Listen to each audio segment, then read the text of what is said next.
اعوذ باللہ من الشیطان الرجیم بسم اللہ الرحمن الرحیم اللہم رحمتک ارجو فلا تکلنی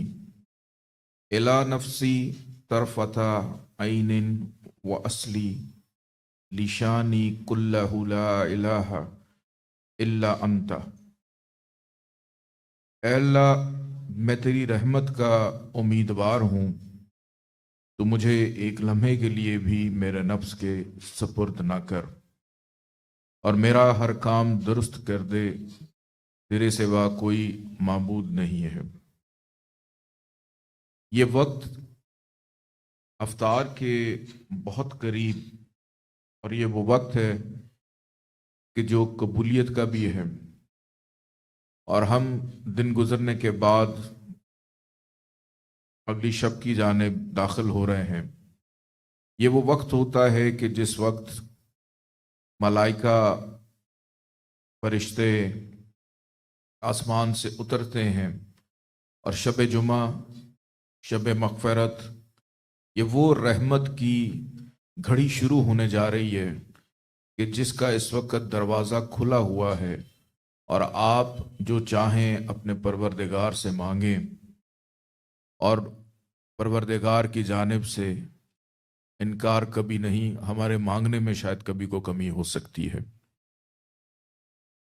اور ابھی چند دن کے بعد ایک ایسا دن بھی آنے والا ہے جس میں شہادت ہے جناب حضرت مولا علی علیہ السلام۔ ان کے حوالے سے کچھ ایک دو باتیں میں کروں گا۔ وہ باتیں، وہ علم جو ان کا تھا کہ وہ اپنے پروردگار سے مولا کائنات فرماتے ہیں، اللہم انی اسالک یوم لا ینفو، کہ پروردگار میں تجھ سے سوال کرتا ہوں۔ یہ سوال آپ اپنے ذہن میں بھی رکھیں کہ پروردگار ہمارا بھی پروردگار ہے، کہ ہم اپنے پروردگار سے کس طرح سے گفتگو کرتے ہیں کہ اے پروردگار، میں تجھ سے سوال کرتا ہوں اس دن کا جس دن کوئی چیز نفع نہ دے گی سوائے قلب سلیم کے، ماں بہنوں کے بین کچھ کام نہیں آئیں گے، مجرم اپنی پیشانیوں سے پہچانے جائیں گے، کہ ہمارے وہ سجدے، وہ ہماری عبادت، کہ کبھی آپ سوچیں ہماری زندگی کے اندر ایک شخص تھا، اس کا غلام تھا، اور اس کا غلام جو تھا اس کے ذمے اس کے مالک نے ایک ڈیوٹی لگائی ہوئی تھی کہ تم جو مرضی کرو، مجھے بس روز 1 دینار لا کے دے دیا کرو۔ اب اس کے غلام کے اوپر ایک الزام لگ جاتا ہے کہ آپ کا غلام جو ہے یہ روز رات کو قبرستان سے کفن چوری کرتا ہے، تبھی تو آپ کو 1 دینار لا کے دیتا ہے۔ وہ کرتا وہ تو کچھ بھی نہیں ہے، سارا دن رات کو غائب ہو جاتا ہے۔ ایک دن اس کا مالک اس کا پیچھا کرتے کرتے قبرستان پہنچ جاتا ہے، اور دیکھتا ہے کہ واقعی کہ اس کا جو غلام ہے وہ قبرستان میں آ گیا، اور ایک قبر کھدی ہوئی ہے، اس قبر میں بیٹھا ہے اور اپنے پروردگار کی عبادت کر رہا ہے، گریوزاری کر رہا ہے، اور کیا کہہ رہا ہے اپنے پروردگار سے کہ اے پروردگار، کہ میں تیری عبادت کرتا ہوں، تو ہی مجھے عطا کرنے والا ہے، تو مجھے دینے والا ہے، لیکن میرا جو اس دنیا کا مولا ہے، یعنی جو میرا مالک ہے اس دنیا کا، وہ مجھ سے ڈیمانڈ کرتا ہے 1 دینار، لیکن مجھے اپنی عبادت سے دور نہ رکھ۔ تو وہ بھی اپنے پروردگار سے دعا کر ہی رہا ہوتا ہے، اس کا مالک یہ سب کچھ دیکھ رہا ہے کہ اس کے ہاتھ میں ایک سکہ آ جاتا ہے کہ ہماری عبادات، ہماری دنیا داری کے معاملات، کہ جب تک ہم اس دنیا میں ہیں، اب یوں سمجھ لیں کہ ہم عالم برزخ میں ہیں، کہ ہم اس وقت بیٹھے ہیں اور ہم نے جو قبر میں جانا ہے، اور اس کے بعد ہم یہ جو روزہ رکھتے ہیں، عبادت کرتے ہیں، ہم کیوں کر رہے ہیں؟ ابھی چند لمحے باقی ہیں، نہ ہم پانی پی رہے ہیں نہ ہم کھانا کھا رہے ہیں، اسی لیے کہ خوف ہے، کہ خوف کا عالم کیا ہے ہمارا، کہ ہم نے اس عالم کے لیے کیا تیاری کر رکھی ہے، کہ ہم نے قیامت تک جس جگہ پہ رہنا ہے، یہ زندگی تو 30 40 50 60 سال کی عمر تک گزر جائے گی، ہم سے پہلے بھی بہت سارے دفن ہیں، اور تب تک رہیں گے جب تک قیامت نہیں آئے گی۔ یہ برزخ ہے اور یہ بڑی کٹھن ہے۔ ہم کیا عمل لے کے جا رہے ہیں؟ کہ اگر ہم خوبصورت عمل لے کے جائیں گے تو ہماری قبر جنت کے باغ میں سے ایک باغ ہوگا، اور اگر ہمارے اعمال ٹھیک نہیں ہوئے تو دوزخ کی ایک کھڑکی، دوزخ کی وادی کی ایک کھڑکی ہے۔ مولا علی علیہ السلام فرماتے ہیں کہ اس دنیا میں ہر انسان کے 3 رابطے ہوتے ہیں، 3 چیزیں ہیں۔ سب سے پہلی چیز یہ کہ آپ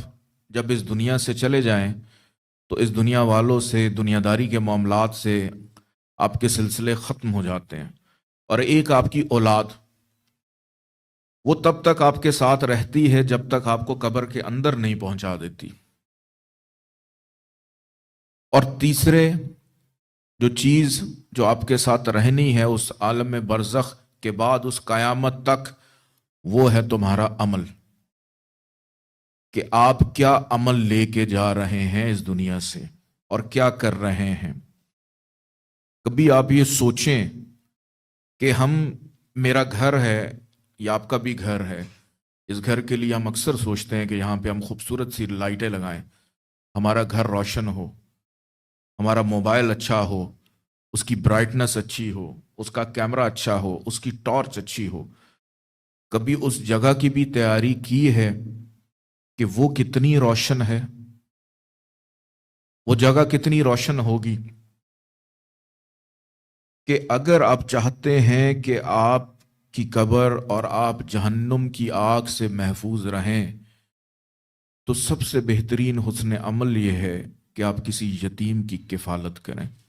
یہ واحد ایک ایسی چیز ہے جو بہت سارے ہسٹری کی بکس کے اندر بہت ساری جگہوں پہ یہ کہا گیا ہے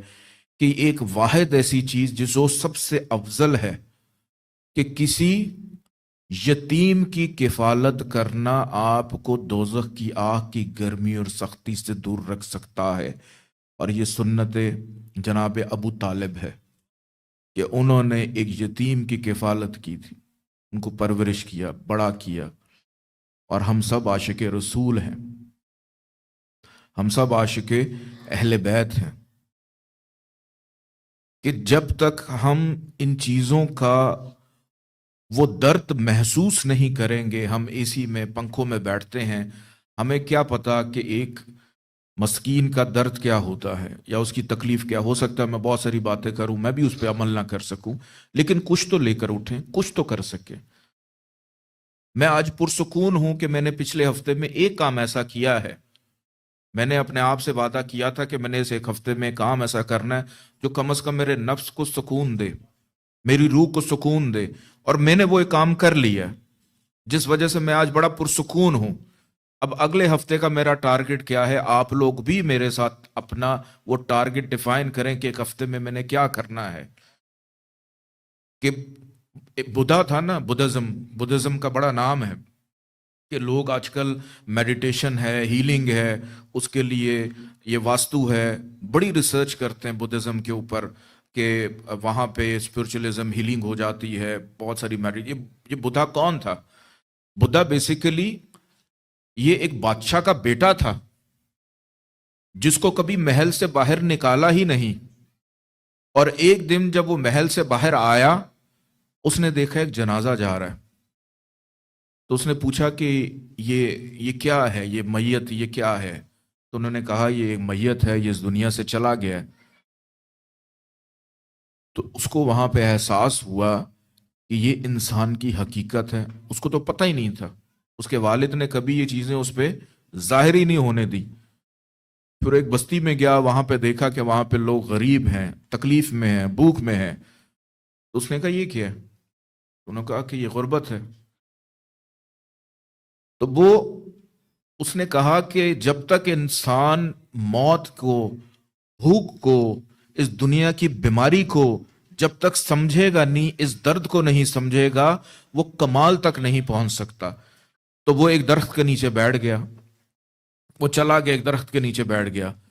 پھر ان کے مذہب کے اندر ہے کہ اس نے بہت ساری کو ریسرچ کی اور وہ کمال تک پہنچ گیا، لیکن یہ بتانے کا مقصد یہ ہے کہ اس کو تو کتنے سال لگے ایک درخت کے نیچے بیٹھ کر وہاں پہنچنے میں۔ ہمارا مذہب اتنا اچھا ہے کہ لمحے لمحے ہمیں کمال پہ پہنچنے کے راستے دکھاتا ہے کہ ہم کمال پہ پہنچ سکتے ہیں۔ کہ ہمارے مذہب میں یہ نہیں ہے کہ آپ کسی جنگل میں جا کے بیٹھ جائیں، آپ کسی درخت کے نیچے جا کے بیٹھ جائیں، آپ